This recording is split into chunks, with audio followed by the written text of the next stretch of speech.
Pakistan peoples party की हुकूमत का जो अजाब है, करप्शन है, लूटमार है, नाअहली है, उसके खात्मे के लिए सिंध को हम जो है उजागर करने आए हैं। नंबर 1।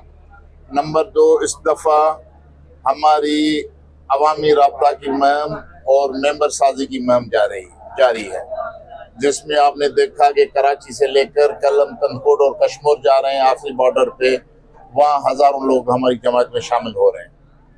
तो ये मसला यही है कि डॉक्टर्स इसलिए हैं कि हुकूमत नाअहल है, भूख इसलिए है कि करप्ट हुक्मरान है, लिखे पढ़े नौजवानों को नौकरी नहीं मिलती क्योंकि नौकरी पैसों पे बिकती है, लोगों के पास वसीला नहीं है, अमन अमान नहीं है। पुलिस SSP जो हैं वो मकामी MPs MNAs के घरों के मुलाजिम बन गए, वो CSP ऑफिसर नहीं लगते।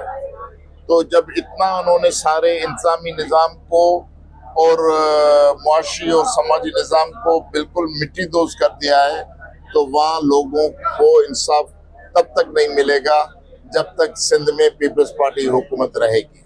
इसके लिए मैं अवाम से मुखातिब होना चाहता हूँ कि अगर आप इज्जत से रहना चाहते हैं, बावकार जिंदगी चाहते हैं, अपने बच्चों के लिए रोजगार चाहते हैं, अदालतों में इंसाफ चाहते हैं, आपकी गलियां, मोहल्ले, शहर तरक्की याफ्ता होंगे तब होंगे जब पाकिस्तान पीपल्स पार्टी से आप सियासी राब्ता ख़त्म करेंगे और सियासी वाबस्तगी ख़त्म करके हकीकी जो कौमी नुमाइंदे हैं, तरक्की पसंद पार्टी आपको दावत देती है कि आप हमारी सफ़ों में खड़े हो जाएं। इंशाअल्लाह कल का सिंध शानदार सिंध हो। आप इस पे भी बताएंगे, पेट्रोल की मशीनियात पे जो रेट गवर्नमेंट ने बढ़ाए थे उन्होंने फिर थोड़े से कम कर दिए, दूसरे मुल्कों में तो रेट नहीं बढ़े, हमारी पाकिस्तान में जो रेट बढ़े, इस हवाले से आपकी पार्टी का क्या मौक़िफ़ है? भाई बात समझनी है कि ये जो तनख्वाह देते हैं अपने मुलाजिमीन को, वो भी IMF के कर्ज लेकर, सऊदी अरब से इमदाद लेकर देते हैं। तो इनके पास है कहाँ क्या जो वो पेट्रोल सस्ता करेंगे?